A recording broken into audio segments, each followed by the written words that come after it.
এবারের বইমেলায় যে বইগুলো এসেছে, তো সেখানে মানসম্মত বই কীরকম আছে বলে আপনি মনে করছেন? ধন্যবাদ আপনাকে। আসলে এখানে অনেক স্টল, অনেক ধরনের প্রকাশনা আছে। সবগুলা স্টলে গিয়ে বইগুলা দেখা খুবই দুঃসাধ্য একটা ব্যাপার।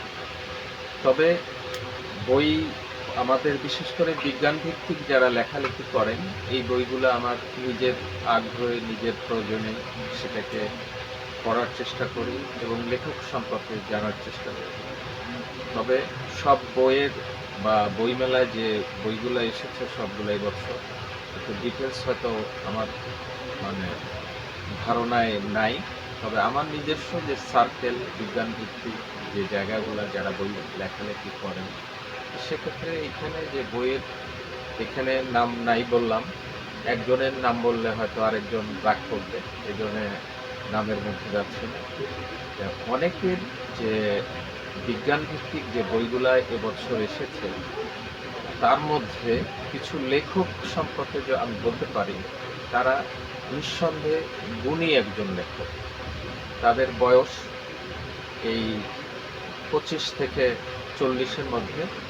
তারা আমার কেন যেন মনে হয় বর্তমান সময়ে উদীয়মান লেখক। এই লেখকগুলোর যদি বইগুলা আমাদের প্রিয় শিক্ষার্থীদের কাছে পৌঁছানো যায়, তাহলে হয়তো শিক্ষার্থীদের মধ্যে এক ধরনের সোশ্যাল মিডিয়া অনলাইন ভিত্তিক একটা আকর্ষণ রয়েছে। সেই আকর্ষণ থেকে বের করতে হলে এই তরুণ এবং প্রথিতযশা যেসব লেখক রয়েছেন, বিজ্ঞানী রয়েছেন, বিভিন্ন পেশাজীবী জায়গা থেকেও অনেকে এবার বইমেলায় বই লিখেছেন, তাদের বইগুলো এসেছে।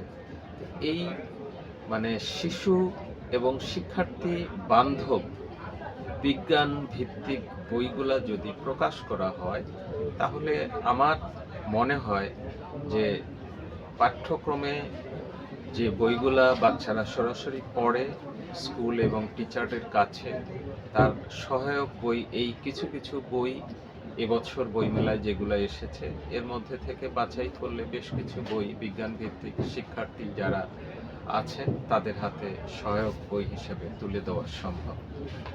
ধন্যবাদ আপনাকে।